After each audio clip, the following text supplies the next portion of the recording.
Hello दोस्तों, एक बार फिर से स्वागत है आपका अपने ही यूट्यूब चैनल ऑनलाइन नव्य एकेडमी में। तो आज की वीडियो में बात करने वाले हैं उत्तराखंड इतिहास के कुमाऊं का जो चंद्रवंश है, चंद्रवंश का फोर्थ वीडियो। ठीक है, तो कुमाऊं के चंद्रवंश का फोर्थ पार्ट यानी कि फोर्थ वीडियो डिस्कस करने वाले हैं। इससे पहले थर्ड वीडियो में हमने बात की थी रुद्रचंद के बारे, यानी कि रत्नचंद से लेकर रुद्रचंद के बारे में हमने पढ़ा था। आज की वीडियो में बात करेंगे लक्ष्मीचंद से लेकर बाज बहादुर चंद तक के बारे में। ठीक है, इससे पहले यानी कि जो हमने पढ़ा था रुद्रचंद में, हमने पढ़ा था कि रुद्रचंद के पुत्र यानी कि जो पुत्र था, छोटा पुत्र था लक्ष्मीचंद और बड़ा पुत्र था शक्ति गोसाई। शक्ति गोसाई जन्म से ही अंधा था, जिस कारण से उसके छोटे भाई यानी कि लक्ष्मीचंद को गद्दी पर बिठाया गया था। ठीक है, तो यही से हम बात करेंगे लक्ष्मीचंद के बारे में। लेकिन अगर आप फर्स्ट टाइम चैनल पर आ रहे हैं तो चैनल को सब्सक्राइब जरूर कर लीजिएगा, बेल आइकन को जरूर प्रेस कर रहे हैं और नोटिफिकेशन बेल भी ऑन कर लें और साथ ही वीडियो को लाइक शेयर भी करना ना भूलें। अगर आप यूके ट्रिपल यूके पीएससी की आप तैयारी कर रहे हैं किसी भी एग्जाम की, तो हर एग्जाम के लिए आपका ये वीडियो बहुत ही इंपॉर्टेंट होने वाला है और बहुत ही महत्वपूर्ण तथ्यों के साथ शॉर्ट तरीके से आपको यहाँ पे समझाया गया है। तो वीडियो को अंत तक ज़रूर देखिएगा। इस वीडियो में हम बात करने वाले हैं लक्ष्मीचंद के बारे में। लक्ष्मीचंद के बाद उसका पुत्र यानी कि उसके बाद जो दिलीप चंद बैठता है वो गद्दी पर, दिलीप चंद के बाद विजय चंद, विजय चंद के बाद तिरुमल चंद और तिरुमल चंद के बाद बाज बहादुर चंद तक के बारे में। तो सारी चीज़ें हम यहाँ पे आज कवर करने वाले हैं, तो वीडियो को अंत तक जरूर देखिएगा। तो चलिए स्टार्ट करते हैं आज का वीडियो। लक्ष्मीचंद के बारे में। लक्ष्मीचंद यानी कि रुद्रचंद के बाद उसका छोटा पुत्र लक्ष्मीचंद जो है वो शासक बनता है, जिसके बारे में हमें जानकारी मिलती है। यानी कि सीरा से प्राप्त जो चंद वंशावली है उससे हमें पता चलता है कि इसे लक्ष्मीचंद, और मूनाकोट ताम्रपत्र में इसका नाम लक्ष्मीन चंद और मानवोदय काव्य में इसको लक्ष्मण कहा गया है। यानी कि इसका नाम जो है मानवोदय काव्य में इसका नाम मिलता है लक्ष्मण। ठीक है, 1597 1621 इसने शासन किया था। मानवोदय काव्य में इसका नाम मिलता है लक्ष्मण। ठीक है, मूनाकोट ताम्रपत्र में लक्ष्मण। ठीक है, और जो सीरा से प्राप्त जो वंशावली जो प्राप्त हुए चंद राजाओं के, उसमें इसको लक्ष्मी चंद या लक्ष्मी चंद इसको कहा गया है। ठीक है, तो ये जो लक्ष्मीचंद जो था, इसे कहा जाता है कि ये सबसे धनी शासक था, यानी कि चंद वंश का सबसे धनी शासक था, जिसके बारे में पता चलता है जहांगीर नामा से। ठीक है, किससे पता चलता है? जहांगीर नामा से पता चलता है। लक्ष्मीचंद के 22 बेटे थे। इसने गढ़वाल पर 7 बार आक्रमण किया, लेकिन 7वां बार इसे हार का सामना करना पड़ा।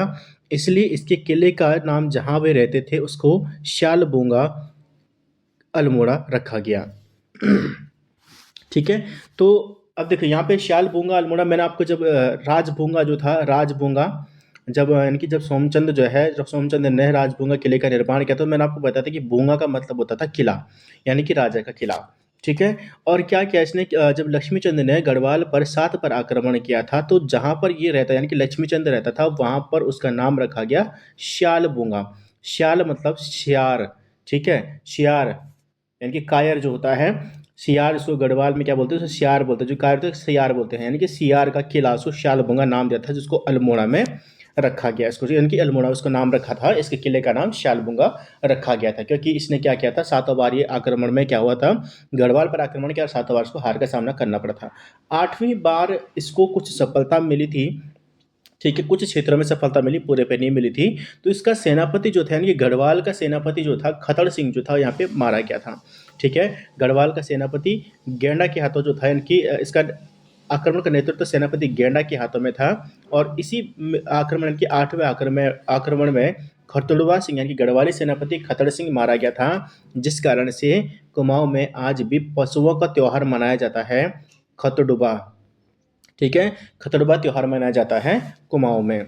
लक्ष्मीचंद के गढ़वाल आक्रमण के समय गढ़वाल का शासक जो था वो था मान सिंह था, या मानशाह था। कौन था? मानशाह उस समय शासन कर रहा था जब लक्ष्मीचंद ने गढ़वाल पर 7 बार आक्रमण किए थे। 8वीं बार उसको थोड़ी सी क्षेत्र पर सफलता मिली थी, यानी कि सेनापति खतड़ सिंह मारा गया था, और इसकी तरफ से गेंडा सिंह जो सेनापति था, इसका नेतृत्व कर रहा था। लक्ष्मीचंद गढ़वाल पर तो बार बार आक्रमण करता रहता था, लेकिन दिल्ली के शासक यानी कि मुगल शासकों के सामने वो भीगी बिल्ली बनकर रहता था, जिस कारण से इसको लखुली बिरली के नाम से जाना जाता है। लखुली बिराली के नाम से जाना जाता है। लक्ष्मणचंद अकबर और जहांगीर के समकालीन था। ठीक है, अकबर और जहांगीर के समकालीन था। 1597 से 1621 तक इसका शासनकाल रहा है। ठीक है, लक्ष्मीचंद का कब से रहा है? 1597 से 16 21 से किसका शासनकाल रहा है। वहीं अकबर की बात करें तो अकबर 1556 में गद्दी पर बैठता है और 1605 से उसका शासन चला था। फिर उसके बाद जहांगीर 1605 से 1627 तक, कहीं 1627 मिलेगा, कहीं 1628 मिल जाता है। तो इन दोनों के समकालीन यानी कि अकबर और जहांगीर के समकालीन लक्ष्मीचंद का शासन रहा है। लक्ष्मीचंद ने मुगल बादशाह जहांगीर से भेंट की, इसका उल्लेख हमें जहांगीर द्वारा लिखी अपनी आत्मकथा जहांगीरनामा से मिलती है। ठीक है, तो जहांगीरनामा किसकी है, वो जहांगीर की आत्मकथा है जहांगीरनामा। ठीक है, तो इससे पता चलता है कि मुगल बादशाह यानी कि जो लक्ष्मीचंद जो है उसने जहांगीर से भेंट की थी, और इसी से यानी कि जहांगीरनामा से ये पता चलता है कि ये चंद राजाओं में, सभी राजाओं में सबसे अधिक धनी शासक था। जिसके अनुसार यह पहाड़ी राजा बहुत से पहाड़ी तोहफे मेरे वास्ते लाया। ठीक है, यानी कि उसमें लिखा है, जहांगीरनामे में जहांगीर ने लिखा हुआ है कि जो पहाड़ी जो राजा है वो बहुत सारे पहाड़ी तोहफे जो थे वो मेरे लिए लेके आया था, जिसमें बाज, घोड़े, हिरन की खाल, तलवारें आदि थी। यह पहाड़ी राजा सभी राजाओं में धनी है। ये देखिए, आप भी मैंने आपको ऊपर बताया था ना कि जहांगीरनामे में इसका उल्लेख मिलता है।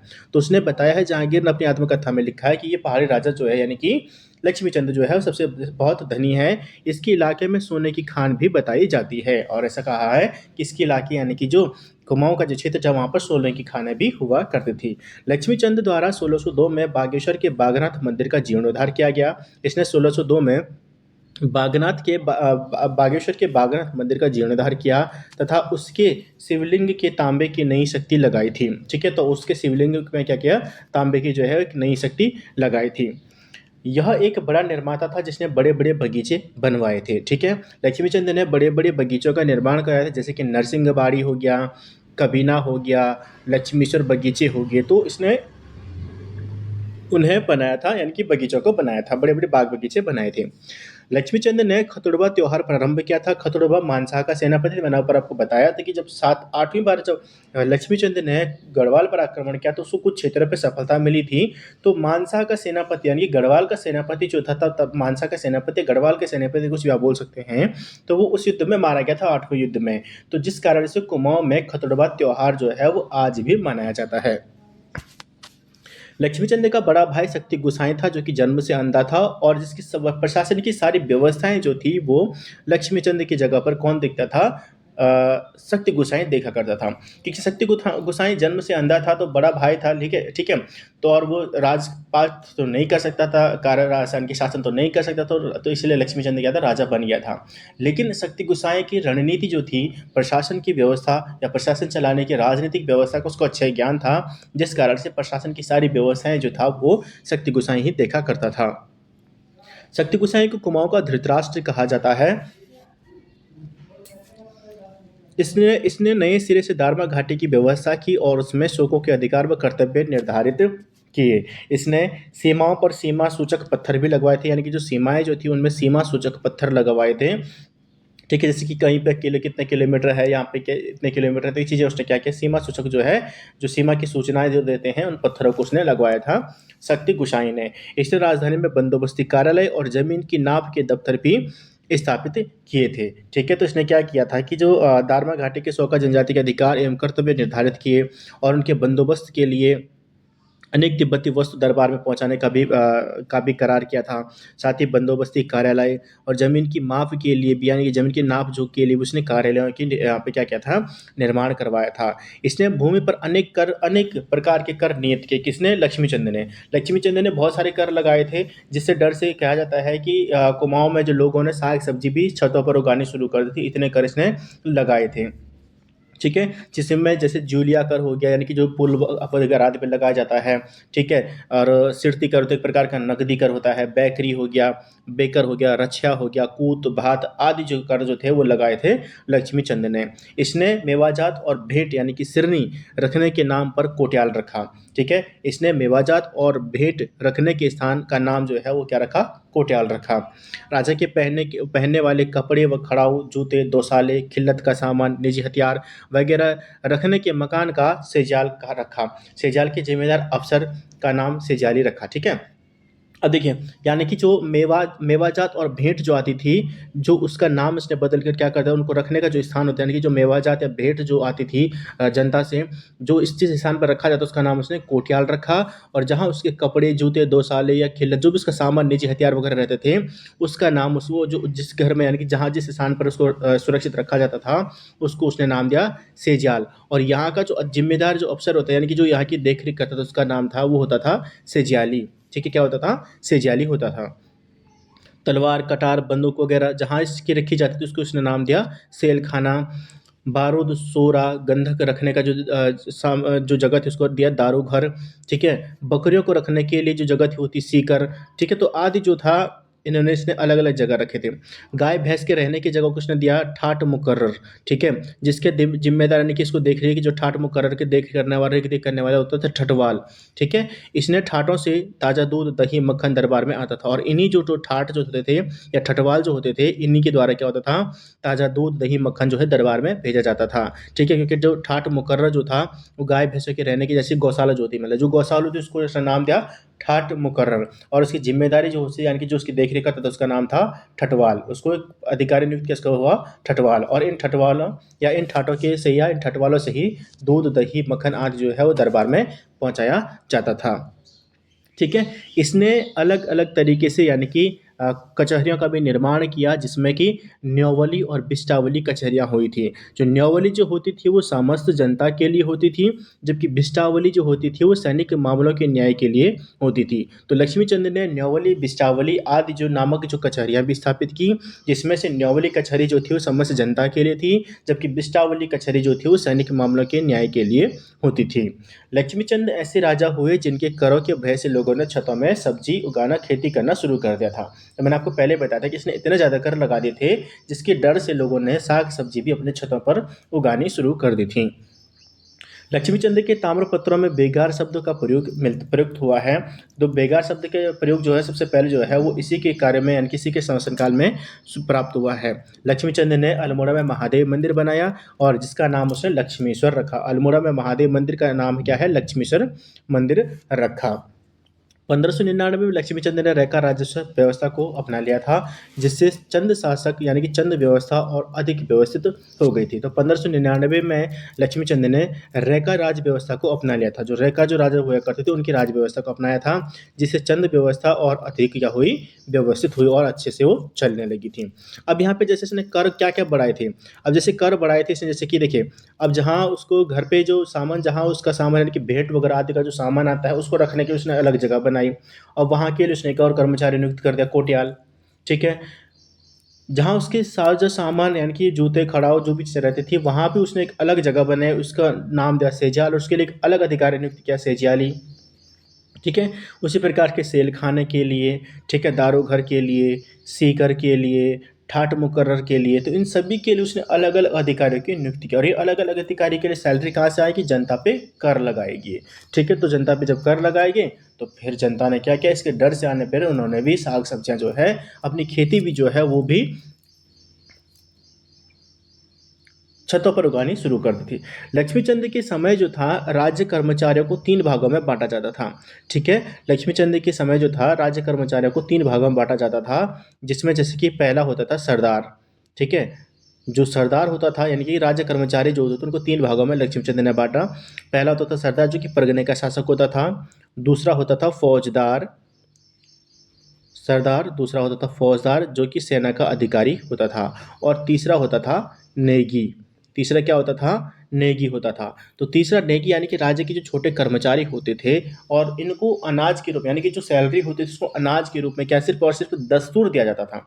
ठीक है, अनाज के रूप में इनको सैलरी मिलती थी, जिसको दस्तूर, यानी कि अनाज के रूप में दस्तूर, या अगर बोले तो नेग, नेग इनको दिया जाता था। ठीक है, और नागरिक प्रशासन में इनकी, तो जो नागरिक जो प्रशासन था, तो वो इन, यानी कि नेगी के हाथों में था, या कह सकते हैं कि जो छोटे कर्मचारी होते थे, इन्हीं के हाथों में था। तो नेग पाने वाले थे, दस्तूर पाने वाले, यानी कि नेग, जिनको सैलरी के रूप में नेग दिया जाता था, अनाज के रूप में उनको दस्तूर, यानी कि नेग दिया जाता था, वो क्या होते थे, नेगी होते थे। नेगी मतलब राज्य के छोटे कर्मचारी होते थे। ठीक है, इसके बाद जो था मैंने आपको शक्ति गोसाई के बारे में ऊपर बता दिया है कि लक्ष्मीचंद का बड़ा भाई था जो कि जन्म से अंधाई था और कुमाऊं का धृतराष्ट्र के नाम से जाना जाता है। और जब लक्ष्मीचंद राज कर रहा था तो नागरिक प्रशासनिक व्यवस्था संबंधी जितनी भी नीतियां थी वो शक्ति गोसाई के हाथ में थी।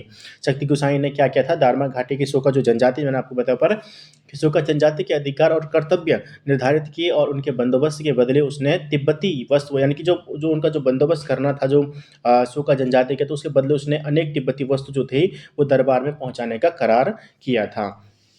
बंदोबस्ती कार्यालय का भी इसने यहाँ पे स्थापना की थी। ठीक है, लक्ष्मीचंद के बाद उसका पुत्र जो है वो दिलीप चंद जो है वो शासक बनता है, जो कि 1621 से 1624 तक इसने शासन किया था। लक्ष्मीचंद के बाद दिलीप चंद राजा बना और इसकी मृत्यु जो थी वो 1624 में, कुछ ज़्यादा इसका इतिहास है नहीं, 1624 में इसकी मृत्यु हो गई थी, जिसके यानी कि क्षय रोग यानी कि टीबी के कारण जो थी इसकी मृत्यु हो गई थी। ठीक है, उसके बाद आता है विजय चंद। ठीक है, दिलीप चंद के बाद जो था विजय चंद जो है वो शासक बनता है।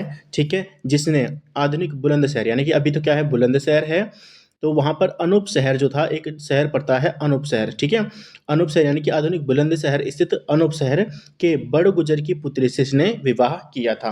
विजय चंद ने बड़गुजर की पुत्री से विवाह किया जो कि कहाँ का रहने वाला था, बुलंदशहर का रहने वाला था। और भी परसेंट आप इसको बुलंदशहर बोलते तब उसको अनूप शहर बोलते थे।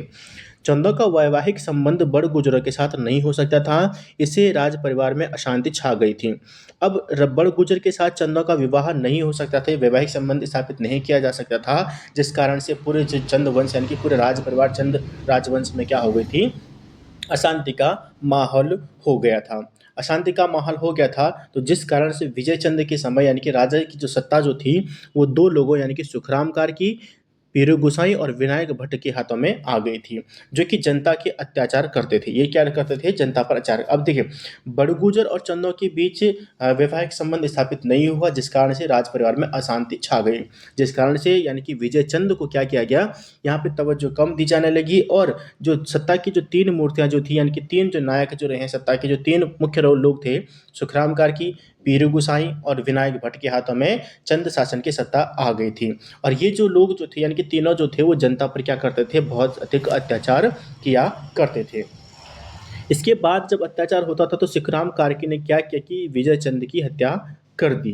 क्या कर दिया था, विजय चंद की हत्या इसने कर दी थी। ठीक है, तो लक्ष्मी चंद के पुत्र यानी कि विजय चंद की हत्या कर दी, फिर लक्ष्मी चंद के पुत्र कुंवर नीला गोसाई द्वारा इनका विरोध किया गया।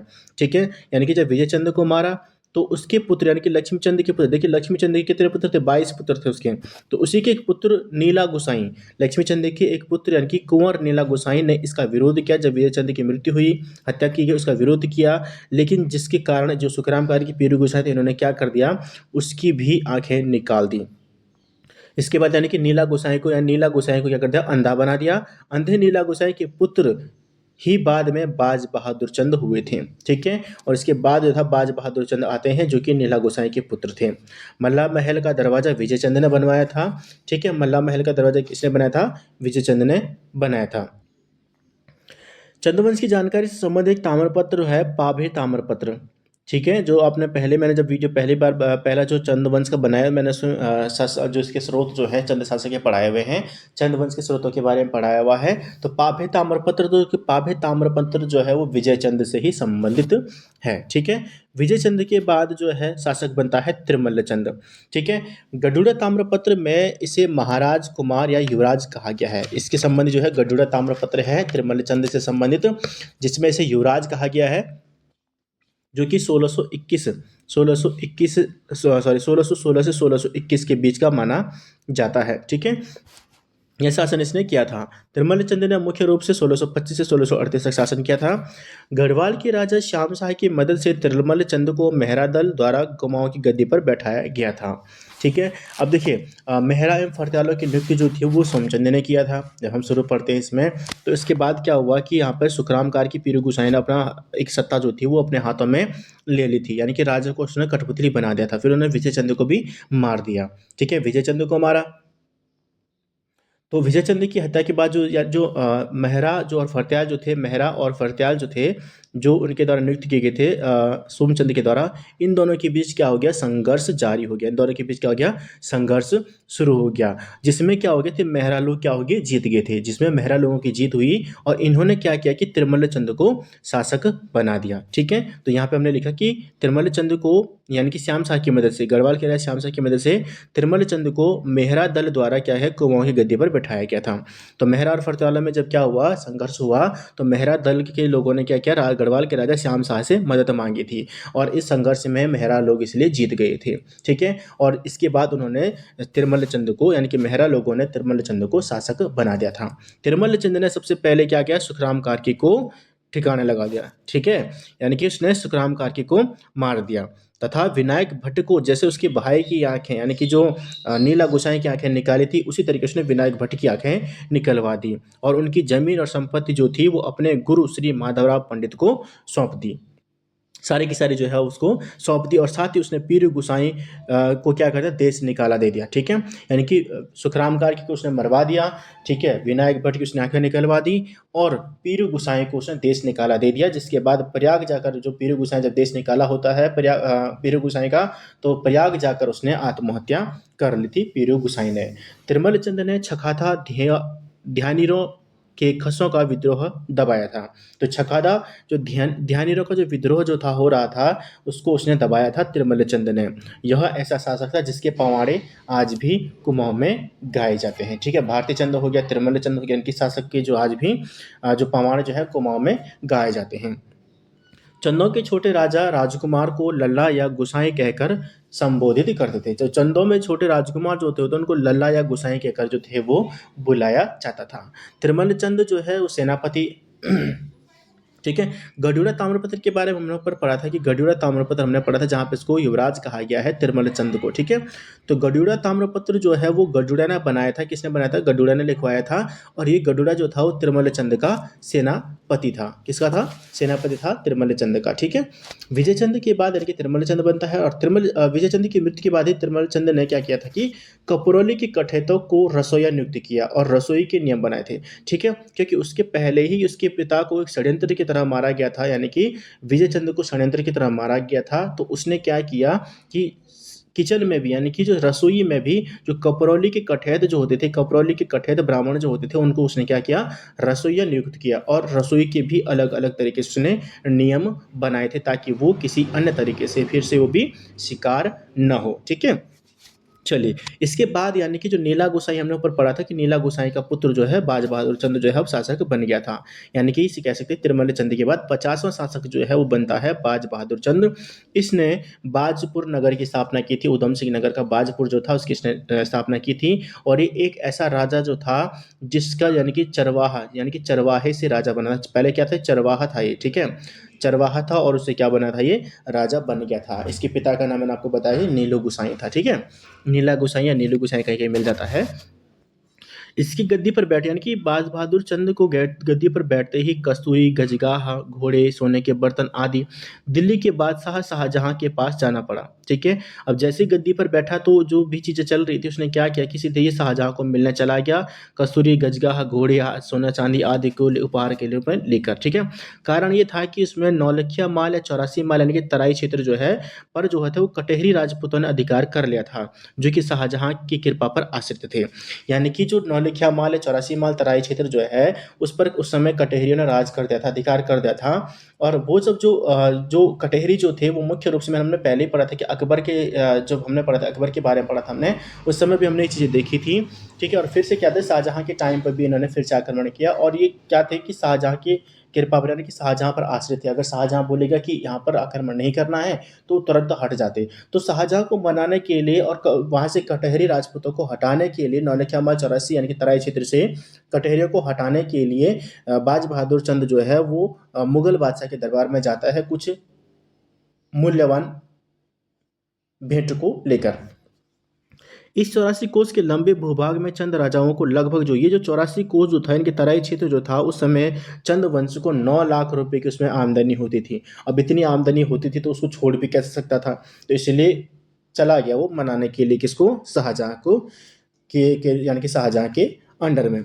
इसके हाथ से निकल जाने से उसकी अर्थव्यवस्था जो थी वो ठप हो गई थी। ठीक है, तो अर्थव्यवस्था ठप हो गई थी, राज का चलाना मुश्किल हो गया था। तो उसने क्या किया, शाहजहाँ को जाकर मनाने और उससे रिक्वेस्ट करने की सोची और वो चार पहुंच गया था भेंट लेकर शाहजहाँ के दरबार में।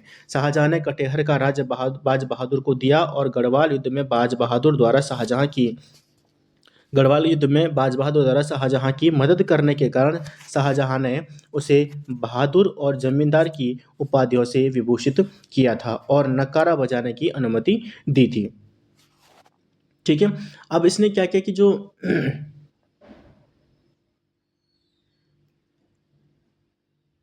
कटेरी राजपूतों ने जो यहाँ पे अधिकार किया था और शाहजहाँ ने जो बाज बहादुर चंद्र को क्या है 84 माल का फरगना उसको जो फरमान जो है उसको दे दिया था। क्यों दे दिया था कि जब 1655 में खली खुल्ला के नेतृत्व में आक्रमण करता है शाहजहाँ। ठीक है, शाहजहाँ ने आक्रमण किया था गढ़वाल पर। तो उस समय यानी कि उस आक्रमण में बाज बहादुर चंद ने मुगल शासक यानी कि शाहजहाँ का साथ दिया था, जिसके कारण क्या हुआ था, उसने कत्यूरों के गढ़ मनीला यानी कि गढ़ पर भी उसने कत्यूरों का जो गढ़ था मनीला गढ़ पर आक्रमण किया था, जो कि जिसकी यानी कि जो शासिका जो थी वो तीलू रौतेली थी। ठीक है, तो इसके कारण जो थी मनीला गढ़ पर जब आक्रमण करता बाज बहादुर चंद, कटहरी जो थी बाज बहादुर चंद तो जिसके बाद तीलू रौतेली को भी हथियार उठाना पड़ा था। ठीक है, इसके बाद ही तीलू रौतेली के बारे में पढ़ेंगे। ठीक है, जब हम गढ़वाल का इतिहास पढ़ेंगे इसमें। तो इसके बाद ही जो कतूरी कुंवरों ने क्या किया, गढ़वाल की पूरी भाग में भी लूटपाट की थी और यहाँ पे फिर तिल रौतली से उनका सामना हुआ था, जिनका तिल रौतली ने मार भगाया था। ठीक है, तो इससे जो 1636 का आक्रमण होता शाहजहाँ के, जो 1636 तब क्या कर्णावती ने उस आक्रमण को विफल कर दिया था। लेकिन फिर उसका बदला लेने के लिए 1655 में इसने आक्रमण किया। तो उसने क्या किया था, बाज बहादुर चंद का यहाँ पे सहारा लिया था, बाज बहादुर चंद की मदद ली थी और इस मदद के कारण उसने यानी कि शाहजहाँ ने बाज बहादुर चंद को बहादुर यानी कि बाज चंद को यानी कि बहादुर और जमींदार की उपाधियां दी थी और नकारा बजाने की अनुमति भी उसको प्रदान की थी। शाहजहां ने इसे नौलखा माल और 84 माल की जागीरें भी दे दी। इस कार्य में बाज बहादुर चंद की मदद जो थी वो मुरादाबाद के सूबेदार रुस्तम खान ने की थी। किस काम में, जब उन्होंने आक्रमण किया था। बाज बहादुर चंद का वास्तविक नाम जो था वो बाजा गोसाई था। ठीक है, क्या था, बाजा गोसाई था। और जब जहांगीर ने उसको शाहजहां ने बहादुर के बाद तब उसको बाज बहादुर के नाम से जाना जाने लगा। इसके द्वारा पंवार राज्य पर आक्रमण किया गया और विजय के प्रतीक के रूप में नंदा देवी की मूर्ति को ले गया। इसने क्या किया कि गढ़वाल पर आक्रमण किया। ठीक है, गढ़वाल पर आक्रमण किया और उसमें उसने क्या किया कि नंदा देवी की प्रतीक यानी कि गढ़वाल पर आक्रमण करने के प्रतीक के रूप में उसने नंदा देवी की मूर्ति को ये ले गया, जिसको इसने क्या किया था, अल्मोड़ा में स्थापित किया था। ठीक है, अल्मोड़ा में स्थापित इसने इसको किया था।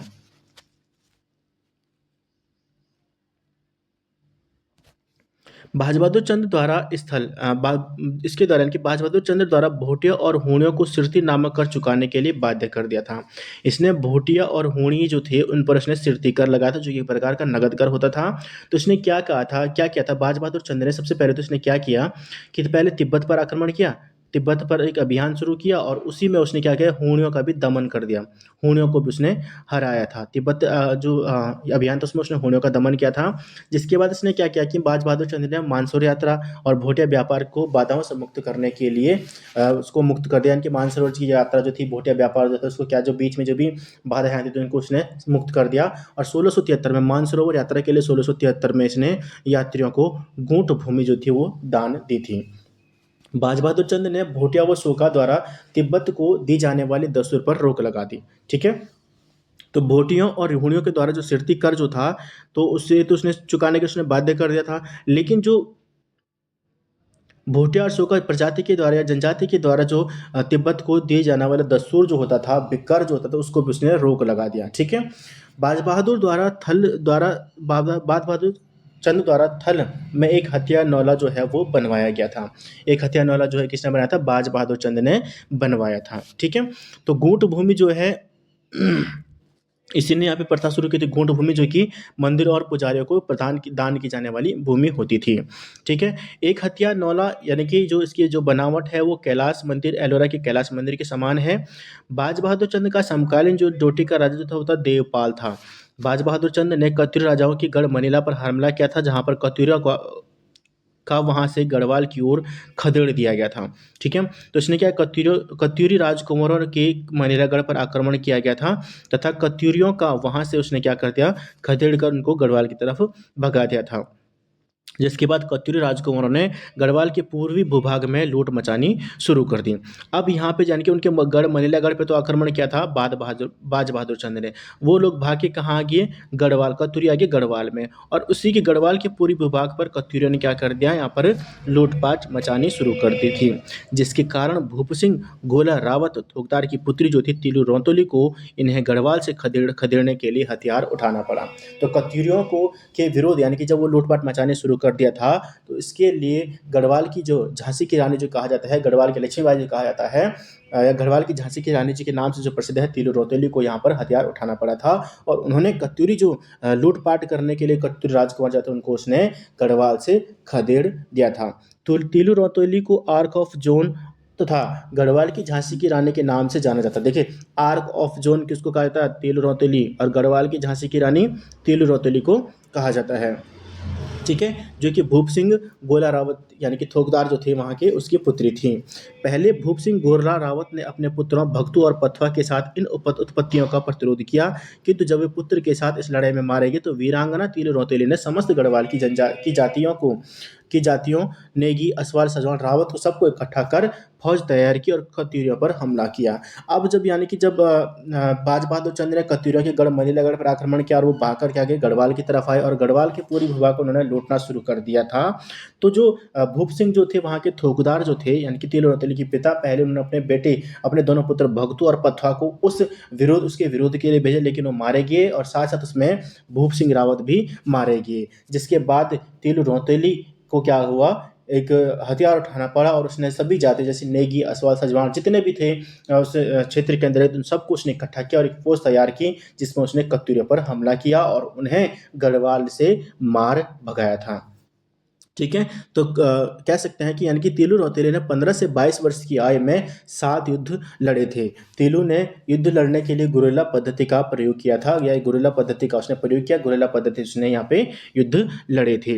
युद्ध के थकी हारी तिलू रौतेली, यानी कि जो बीरोखाल की जो पूर्वी नदी नयार नदी में जब वो नहा रही थी, तभी एक शत्रु रामू रजवार ने उसको पीछे से तलवार मारकर, यानी कि तलवार से उस पर प्रहार कर उसकी गर्दन उड़ा दी, यानी कि उसकी हत्या कर दी। तो तिलू रौतेली का जन्म जो है वो 8 अगस्त 1661 को गुराड़ गांव पौड़ी में हुआ था। इसके बचपन का नाम था तिलोत्तमा देवी, ठीक है, और इसकी माँ का नाम था मैना देवी। ठीक है, तो और इसके पिता का नाम था भूप सिंह रावत, ठीक है, जो कि वहाँ के थोकदार थे। क्लियर है, तो यानी कि नयार नदी के तट पर जो है इसकी हत्या जो थी वो कर दी थी रामू रजवार ने। क्लियर है, ठीक है, तो इस प्रकार से यहाँ पे तिलू रौतेली जो है उनकी मृत्यु हो जाती है। तिलू रौतेली की घोड़ी का नाम बिंदुली था और उनकी सहेलियां जो थी वो थी बेलू और देवली। तिलू रौतेली की मूर्ति जो है बीरोखाल पौड़ी में स्थापित की गई है और उत्तराखंड सरकार द्वारा महिलाओं के साहसिक कार्य के लिए तिलू रौतेली पुरस्कार जो है वो दिया जाता है, प्रत्येक वर्ष दिया जाता है, जो कि 2006 से दिया जाता है, जिसमें 21,000 और प्रशस्ति पत्र जो है वो दिया जाता है। तिलू रौतेली के नाम पर 1 अप्रैल 2014 से दिव्यांग महिलाओं के लिए तिलू रौतेली पेंशन योजना भी शुरू की गई है, जिसमें 800 रुपये प्रति माह प्रदान किया जाता है और 18 से 60 वर्ष की दिव्यांग महिलाओं को ये दिया जाता है। तो 18 से 60 वर्ष की महिलाओं के लिए तिलू रौतेली पेंशन योजना, जो कि 1 अप्रैल 2014 से शुरू की गई थी, और तिलू रौतेली पुरस्कार जो है वो 2006 से शुरू किया गया है। वो सब जो है उत्तराखंड की महिलाओं के लिए जो साहसिक कार्य करने के लिए तिलू रौतेली पुरस्कार दिया जाता है, और महिला जो दिव्यांग है उनके लिए तिलू रौतेली पेंशन योजना की शुरुआत की गई थी। ठीक है, एक 2006, एक 2014 में किया गया है। बाज बहादुर चंद के बारे में फिर आप वापस आते हैं। बाज बहादुर चंद के बारे में बीच में हमारे पास ये जो थे आ गया था तिलू रौतेली का टॉपिक, तो तिलू रौतेली को हमने वहाँ पे पढ़ लिया था। वैसे मैंने तिलू रौतेली के बारे में वीडियो पहले भी दिया हुआ है, फिर भी इसके बारे में दोबारा इसकी वीडियो प्रोवाइड कराऊंगा। बाज बहादुर चंद ने घोड़ाखाल मंदिर का निर्माण कराया, जिसमें उसने यानी कि इसने 1670 में तिब्बत अभियान शुरू किया। वो मैंने आपको पहले बताया था कि 1670 में से तिब्बत अभियान शुरू किया और मानसरोवर में बाधा डालने वाले जो हूण जनजाति जो थी उनको उसने हराया था। इसी में मैंने बताया कि आपको तिब्बत अभियान शुरू किया था और उसके बाद उसने हूणों का वहाँ पे दमन कर दिया था, जिसके साथ उसने 1673 में मानसरोवर यात्रा और भोटिया व्यापार को जो थे बाधाओं से मुक्त कर दिया था। जो यानी कि जो हूणी जो यहाँ पे उसमें बाधाएं डालते थे उनको उसने मुक्त कर दिया था। तो हूण जनजाति उसने दमन किया था और तिब्बतियों के ताकला खाल के किले पर अधिकार कर दिया, और तिब्बत पर भी उसने क्या कर दिया था, आक्रमण कर दिया था, उस पर अधिकार कर दिया था। जो ताकला खाल का किला जो है, उस पर उसने आक्रमण कर अधिकार कर लिया था। 1673 में कैलाश मानसरोवर यात्रियों के लिए उसने गोट भूमि दान दी थी। ठीक है, गोट भूमि दान किसने दी थी? बाज बहादुर चंद्र ने दी थी, 1673 में दी थी मानसरोवर यात्रा के लिए। गोट भूमि होती है मंदिरों व पुजारियों को दान दी जाने वाली भूमि जो होती है, गोट भूमि होती है। ठीक है, 1674 में इसने ब्यास घाटी को चंद राज्य में मिला दिया, और 1674 में इसने क्या किया था, जो ब्यास घाटी जो थी उसको भी इसने चंद वंश यानी कि चंद राज्य में इसको मिला दिया था। सुलेमान सिको पहले बाज बहादुर चंद के दरबार में आया था, और औरंगजेब से दोस्ती होने के कारण उसने उसे पनाह नहीं दी। तो सुलेमान सिको के बारे में हम आगे पढ़ेंगे, जब हम पृथ्वीपति शाह महीपति शाह के बारे में पढ़ेंगे, गढ़वाल के परमार वंश के बारे में। तो महीपति शाह का पुत्र पृथ्वीपति शाह होता है। तो पहले जो था यानी कि जो सुलेमान सिको यानी कि दारा सिको का पुत्र सुलेमान सिको था। ठीक है, औरंगजेब के जो शाहजहां का पुत्र जो था दारा सिकोह औरंगजेब। ठीक है, तो औरंगजेब ने क्या करते थे कि अपने भाई दारा सिकोह यानी कि, क्योंकि जब शाहजहां दारा सिकोह का चाहता था राजा बनाना, और औरंगजेब चाहता था स्वयं राजा बनना, तो उसने अपने बेटे को यानी कि अपने भाई को यानी कि घरमत का युद्ध जो होता है, सामूगढ़ के घरमत का युद्ध जो आदि जो है दारा सिकोह और औरंगजेब के बीच जो लड़े जाते हैं, तो उसने क्या किया, उसमें औरंगजेब ने दारा सिकोह को मरवा दिया था। साथ ही जो उसका पुत्र जो था, उसे लगा कि पुत्र जो है कभी न कभी इसका विद्रोह करेगा, तो उसके पुत्र सुलेमान सिकोह को भी मारना चाहता था। और लेकिन सुलेमान सिकोह क्या था, वो भागकर गढ़वाल आ गया था। ठीक है, जो मुस्लिम जो आते हैं गढ़वाल में, तो वो इसी तरीके से आते हैं, उसके बारे में कभी अलग से वीडियो बनाऊंगा इसके लिए। ठीक है, तो सुलेमान सिकोह सबसे पहले जो था वो बाज बहादुर चंद के पास गया, लेकिन बाज बहादुर चंद की औरंगजेब के साथ दोस्ती होने के कारण उसने सुलेमान सिकोह को पनाह नहीं दी थी। जिसके बाद सुलेमान सिकोह जो था वो गढ़वाल पहुंचा और पृथ्वीपति शाह के दरबार में पहुंचा, जिसके बाद पृथ्वीपति शाह यानी कि श्रीनगर में उसने शरण ली थी, और सुलेमान सिकोह को शरण दी थी किसने? सुलेमान सिकोह को शरण दी थी पृथ्वीपति शाह ने। वो पहले तो बाज बहादुर चंद के पास जाता है, फिर उसके बाद वो गढ़वाल आता है। ठीक है, बाज बहादुर चंद के दो राजदूत यानी कि पर्वत सिंह गोसाई और विश्वरूप पांडे राजगुरु को दिल्ली में औरंगजेब के पास भेजा। ठीक है, तो बाज बहादुर चंद ने क्या किया कि अपने दो राजदूतों को, जैसे कि जो कि पर्वत सिंह गोसाई और विश्वरूप पांडे राजगुरु को, दिल्ली में उसने क्या किया, औरंगजेब के पास भेजा कि इसकी सूचना के लिए। ठीक है, जिसके बाद जय सिंह जो था वो आता है, यानी कि जब पृथ्वीपति शाह के बारे में जब पढ़ेंगे तो माधव भंडारी हो गया, खोला लोधी हो गया, तो बड़े बड़े वीर भड़ वहाँ पे रहे हैं। तो जब पृथ्वीपति शाह के दरबार में सुलेमान सिंह को शरण लेता है, तो इसकी बात जो है बाज बहादुर चंद जो अपने जो साथियों के तहत जो है वो औरंगजेब को पहुँचाता है, और क्योंकि उसने मना करा था, उसने औरंगजेब उस पर आक्रमण न करे, तो उसके यानी कि साफ बनने के लिए उसने क्या कर दिया, एक सूचना पहुँचाने के लिए औरंगजेब के दरबार में अपने सेनापतियों को वहाँ पे उसने भेज दिया था। ठीक है, बाज बहादुर चंद यानी उधम सिंह नगर में बाजपुर शहर यानी कि 1664 में उसने बाजपुर नगर की स्थापना जो की थी बाज बहादुर चंद ने की थी। बाज बहादुर चंद ने तराई में शासन की सुविधा के लिए इसे पट्टियों एवं ग्रामों में उसको विभाजित कर दिया। तो शासन की सुविधा के लिए उसने अपने राज्य को पट्टियाँ बनाई, और पट्टियों के साथ उसने ग्रामों में भी उसको विभक्त करना यानी कि बांटना शुरू कर दिया था। ठीक है, तो इसके बारे में बात आते हैं कि बाज बहादुर चंद के अंतिम दिनों में एक कहावत प्रचलित है कि बरस भयो 80 बुद्धि गई नसी, यानी कि इसे कहा जा सके वृद्धावस्था में उसकी लोकप्रियता कम हो गई थी। ठीक है, अनंतदेव ने बाज बहादुर चंद के संरक्षण में जो है वो स्मृति कौतुंब नामक पुस्तक लिखी, जो महाराष्ट्र के लेखक जो थे अनंतदेव जो है महाराष्ट्र के लेखक थे, जिन्होंने स्मृति कौतुंब की उन्होंने यहाँ पे क्या की थी, रचना की थी। स्मृति कौतुंब की रचना किसने की थी? वो की थी अनंत देव में, जो कि महाराष्ट्र के एक लेखक थे अनंत देव, जिनकी पुस्तक यानी कि इसी पुस्तक में स्मृति कौतुंब में भी बालों कल्याण चंद को उन्होंने प्रजा का हितैषी भी कहा गया है। ठीक है, और इसमें अनंत देव ने कहा है कि बहादुर चंद के संरक्षण की में स्मृति कौतुंब की उसने रचना की थी, यानी कि बाज बहादुर के दरबार में उसने रहकर इसकी रचना की थी स्मृति कौतुंब की। बाज बहादुर चंद स्वयं को भगवान नारायण का स्वरूप मानता था। ठीक है, इसीलिए उसकी बुद्धि पहले भ्रष्ट हो गई थी। ठीक है, बाज बहादुर चंद ने अपने दरबार को मुगल दरबार के अनुरूप सजाया और नए पद सृजित किए। इसने क्या किया कि अपने दरबार को मुगल दरबार की तरफ बनाने का प्रयास किया, और उसने जिस प्रकार से जिसका कार्य होता था उसी प्रकार से उसके नाम रखने शुरू कर दिए। जैसे पानी भरने वाले को उसने पनेरू कहा, फल लाने वाले को फुलेरिया कहा, मंदिरों की रक्षा करने वाले को मठपाल कहा, राज परिवार को जगाने वाले को हरबोला कहा। ठीक है, इस प्रकार से नाम दिए मठपाल, हरबोला, आज उसने नाम दिए थे। बाज बहादुर चंद ने कटारमल्ल के सूर्य मंदिर का जीर्णोद्धार करवाया था। बाज बहादुर चंद ने ही भीमताल में भीमेश्वर महादेव मंदिर का निर्माण भी करवाया था। पीनाथ महादेव मंदिर की स्थापना जो है वो कौशानी में बाज बहादुर चंद के द्वारा की गई थी। और अनंत देव ने बाज बहादुर चंद को उदास, बूढ़ा या अन्यायी राजा कहा है। ठीक है, अनंत देव ने बाज बहादुर चंद के संरक्षण में ही उसने स्मृति कौतुंबिक की रचना की थी। ठीक है, जहाँ पर उसने बालो कल्याण चंद को तो उसने क्या कहा था, प्रजा का हितैषी कहा था। बालो कल्याण चंद को प्रजा का हितैषी कहा, लेकिन जो बाज बहादुर चंद है उसको उसने उदास, बूढ़ा और अन्यायी राजा के नाम से उसको संबोधित किया है। काशीपुर के संस्थापक यानी कि काशीनाथ अधिकारी जो है वो बाज बहादुर चंद के कर्मचारी थे। तो काशीपुर की स्थापना किसने की थी, काशीनाथ अधिकारी ने की थी, और ये जो थे बाज बहादुर चंद के ही कर्मचारी थे। कुमाऊं का बलबन जो है बाज बहादुर चंद को कहा जाता है। तो कुमाऊं के बलबन के नाम से जो है बाज बहादुर चंद को जाना जाता है। ठीक है, इसके साथ ही जो यानी कि जो बाज बहादुर चंद ने जो है सोर की यात्रा उसने की थी। जिसने सोर की यात्रा की तो 1669 में उसने सोर की यात्रा की थी। और उस समय जो था वो खड़ायत परगने में था, यानी कि सोर जो था, यानी कि सोर किसने यात्रा की थी 1669 में। और सोर जो था वो खड़ायत परगने में आता था। कहाँ आता था, खड़ायत परगने में आता था। तो सोर में पड़ता है एक उर्ग गाँव, सोर में ही एक उर्ग गाँव पड़ता है, उर्ग गाँव पड़ता है, जहाँ पर भारती चंद ने सदानंद जोशी को जो यानी कि जो उर्ग गाँव जो पड़ता है, यानी कि जो सूर क्षेत्र में ही उर्ग गाँव को पड़ता है। तो उर्ग गाँव जो था भारती चंद ने सदानंद जोशी को दे दिया था। सदानंद जोशी को उसने लठोला राठ भी कहा है। लठोला राठ सदानंद जोशी को उसने उर्ग गाँव दे दिया था। ठीक है, तो उर्ग गाँव जो था वो उर्ग गाँव के बदले रतन जोशी को तल्ला रयासी में जुला जमीन दी। ठीक है, तो जो बाज बहादुर चंद ने ही क्या किया, उर्ग गाँव के बदले क्या रतन जोशी को क्या है उसने तल्ला रयासी दिया, को झूला जमीन जो थी वो दी, और सदानंद जोशी को उर्ग गाँव दे दिया था। बाज बहादुर चंद जो था एक ऐसा राजा था, एकमात्र ऐसा राजा था जिसने कि जजिया कर जो है वो लगाया था। जजिया कर, ठीक है, क्या होता है, जजिया कर। तो जजिया कर लगाने वाला जो एकमात्र राजा कौन था, वो था बाज बहादुर चंद था। ठीक है, जो कि व्यक्तिगत कर या पोल टैक्स के रूप में उसको दिया यानी कि लेता था वो। भोटे और हूणों का दमन जो है उसने किया था, और साथ ही उन पर एक कर लगाया था, सिरती कर लगाया था। ठीक है, बाकी जैसे कि हम सभी चीज़ें पढ़ चुके हैं यहाँ पे।